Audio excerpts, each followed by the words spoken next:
हमारी उन्नति का एकमात्र उपाय ये है कि हम पहले वो कर्तव्य करें जो हमारे हाथ में है, और इस प्रकार धीरे धीरे शक्ति संचय करते हुए क्रमशः हम सर्वोच्च अवस्था को प्राप्त कर सकते हैं। किसी भी कर्तव्य को घृणा की दृष्टि से नहीं देखना चाहिए। मैं पुनः कहता हूं, जो व्यक्ति अपेक्षाकृत निम्न कार्य करता है वो किसी उच्चतर कार्य करने वाले की अपेक्षा निम्नतर श्रेणी का नहीं हो जाता। केवल मनुष्य के कर्तव्य का रूप देखकर उसकी उच्चता नीचता का विचार करने से नहीं बनेगा। देखना तो ये होगा कि वो उस कर्तव्य का पालन किस ढंग से करता है। कार्य करने की उसकी शक्ति और ढंग से ही उसकी जांच की जानी चाहिए। एक बार एक तरुण सन्यासी किसी वन में गया। वहां उसने दीर्घ काल तक ध्यान भजन तथा योगाभ्यास किया। अनेक वर्षों की कठिन तपस्या के बाद एक दिन जब वो एक वृक्ष के नीचे बैठा था तो उसके ऊपर वृक्ष से कुछ सूखी पत्तियां आ गिरी। उसने ऊपर निगाह उठाई तो देखा कि एक कौवा और एक बगुला पेड़ पर लड़ रहे हैं। ये देखकर सन्यासी को बहुत क्रोध आया और उसने कहा, ये क्या, तुम्हारा इतना साहस कि तुम ये सूखी पत्तियां मेरे सिर पर फेंको। इन शब्दों के साथ सन्यासी की क्रोध आंखों से आग की एक ज्वाला सी निकली और वे बेचारी दोनों चिड़ियां उससे जलकर भस्म हो गई। अपने में ये शक्ति देखकर वो सन्यासी बड़ा खुश हुआ और उसने सोचा, वाह, अब तो मैं दृष्टि मात्र से कौवे और बगले को भस्म कर सकता हूँ। कुछ समय बाद भिक्षा के लिए वो एक गांव में गया। गांव में जाकर वो एक दरवाजे पर खड़ा हुआ और पुकारा, माँ, कुछ भिक्षा मिले। भीतर से आवाज आई, थोड़ा रुको मेरे बेटे।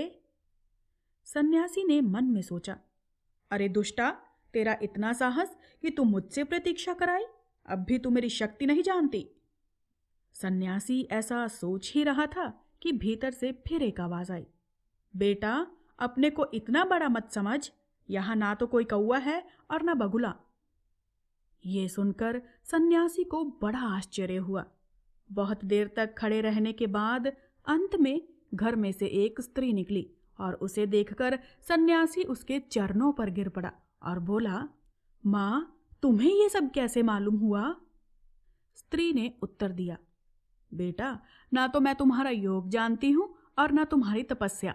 मैं तो एक साधारण स्त्री हूँ।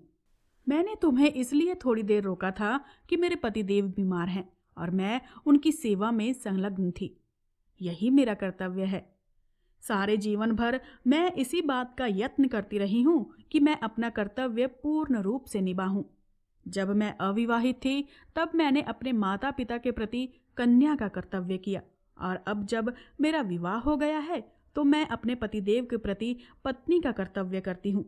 बस यही मेरा योगाभ्यास है।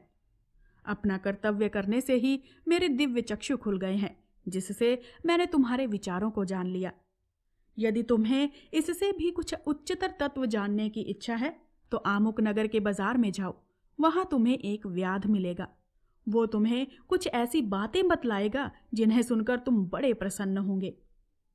सन्यासी ने विचार किया, भला मैं उस शहर में उस व्याध के पास क्यों जाऊं? परंतु उसने अभी जो घटना देखी उसे सोचकर उसकी आंखें खुल गई। अतएव वो उस शहर में गया। जब वो शहर के नजदीक गया तो उसने दूर से एक बड़े मोटे व्याध को बाजार में बैठे हुए और बड़े बड़े शुरों से मांस काटते हुए देखा। वो लोगों से अपना सौदा कर रहा था। सन्यासी ने मन ही मन सोचा, हरे हरे, क्या ये वही व्यक्ति है जिससे मुझे शिक्षा मिलेगी? दिखता तो ये शैतान का अवतार है। इतने में व्याध ने सन्यासी की ओर देखा और कहा, महाराज, क्या उस स्त्री ने आपको मेरे पास भेजा है? कृपया बैठ जाइए, मैं जरा अपना काम समाप्त कर लूं। सन्यासी ने सोचा, यहां मुझे क्या मिलेगा? खैर, वो बैठ गया। इधर व्याध अपना काम लगातार करता रहा और जब वो अपना काम पूरा कर चुका तो उसने अपने रुपए पैसे समेटे और सन्यासी से कहा, चलिए महाराज, घर चलिए। घर पहुंचकर व्याध ने उन्हें आसन दिया और कहा, आप यहां थोड़ा ठहरिए। व्याध अपने घर में चला गया उसने अपने वृद्ध माता पिता को स्नान कराया, उन्हें भोजन कराया और उन्हें प्रसन्न करने के लिए जो कुछ कर सकता था किया। उसके बाद वो उस सन्यासी के पास आया और कहा, महाराज, आप मेरे पास आए हैं, अब बताइए मैं आपकी क्या सेवा कर सकता हूँ। सन्यासी ने उससे आत्मा तथा परमात्मा संबंधी कुछ प्रश्न किए और उसके उत्तर में व्याध ने उसे जो उपदेश दिया वही महाभारत में व्याध गीता के नाम से प्रसिद्ध है। व्याध गीता में हमें वेदांत दर्शन की बहुत उच्च बातें मिलती हैं। जब व्याध अपना उपदेश समाप्त कर चुका तो सन्यासी को बड़ा आश्चर्य हुआ और उसने कहा, फिर आप ऐसे क्यों रहते हैं? इतने ज्ञानी होते हुए भी आप व्याध क्यों हैं? इतना निंदित और कुत्सित कार्य क्यों करते हैं? व्याध ने उत्तर दिया, वत्स, कोई भी कर्तव्य निंदित नहीं है, कोई भी कर्तव्य अपवित्र नहीं है। मैं जन्म से ही इस परिस्थिति में हूँ, यही मेरा प्रारब्ध कर्म है।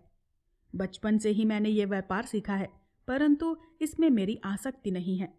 कर्तव्य के नाते मैं इसे उत्तम रूप से किए जाता हूँ।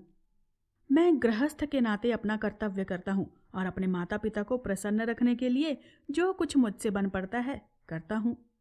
ना तो मैं तुम्हारा योग जानता हूँ और ना मैं कभी सन्यासी ही हुआ। संसार छोड़कर मैं कभी वन में नहीं गया, परंतु फिर भी जो कुछ तुमने मुझसे सुना तथा देखा वो सब मुझे अनासक्त भाव से अपनी अवस्था के अनुरूप कर्तव्य का पालन करते हुए ही प्राप्त हुआ है। भारतवर्ष में एक बहुत बड़े महात्मा हैं। अपने जीवन में मैंने जितने बड़े बड़े महात्मा देखे उनमें से वे एक हैं। वे एक बड़े अद्भुत व्यक्ति हैं, कभी किसी को उपदेश नहीं देते। यदि तुम उनसे कोई प्रश्न पूछो भी तो भी वे उसका उत्तर नहीं देते। गुरु का पद ग्रहण करने में वे बड़े संकुचित होते हैं। यदि तुम उनसे आज एक प्रश्न पूछो तो उसके बाद कुछ दिन प्रतीक्षा करो, तो किसी दिन अपनी बातचीत में वो उस प्रश्न को उठाकर उस पर बड़ा सुंदर प्रकाश डालते हैं। उन्हीं ने मुझे एक बार कर्म का रहस्य बताया था। उन्होंने कहा, साधन और सिद्धि को एक रूप समझो, अर्थात साधना काल में साधन में ही मन प्राण अर्पण कर कार्य करो, क्योंकि उसकी चरम अवस्था का नाम ही सिद्धि है। जब तुम कोई कर्म करो तब अन्य किसी बात का विचार ही मत करो, उसे एक उपासना के, बड़ी से बड़ी उपासना के बतौर करो और उस समय तक के लिए उसमें अपना सारा तन मन लगा दो। यही बात हमने उपरोक्त कथा में भी देखी है। व्याध एवं वो स्त्री दोनों ने अपना अपना कर्तव्य बड़ी प्रसन्नता से तथा तन्मय होकर किया और उसका फल ये हुआ कि उन्हें दिव्य ज्ञान प्राप्त हुआ। इससे हमें यह स्पष्ट प्रतीत होता है कि जीवन की किसी भी अवस्था में कर्म फल में बिना आसक्ति रखे यदि कर्तव्य उचित रूप से किया जाए तो उससे हमें परम पद की प्राप्ति होती है। कर्म फल में आसक्ति रखने वाला व्यक्ति अपने भाग्य में आए हुए कर्तव्य पर भिन्न भिन्नाता है।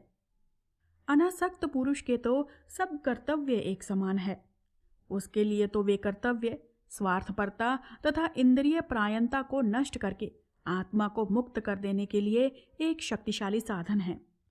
हम अपने कर्तव्य पर जो भिन्न भिन्नाते हैं उसका कारण ये है कि हम सब अपने को बहुत समझते हैं और अपने को बहुत योग्य समझा करते हैं, यद्यपि हम वैसे हैं नहीं।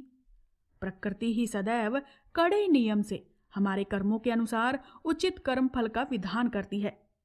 इसमें तनिक भी हेर फेर नहीं हो सकता और इसलिए अपनी ओर से चाहे हम किसी कर्तव्य को स्वीकार करने के लिए भले ही अनिच्छुक हों, फिर भी वास्तव में हमारे कर्म फलों के अनुसार ही हमारे कर्तव्य निर्दिष्ट होंगे। स्पर्धा से ईर्ष्या उत्पन्न होती है और उससे हृदय की कोमलता नष्ट हो जाती है। असंतुष्ट तथा तकरारी पुरुष के लिए सभी कर्तव्य नीरस होते हैं।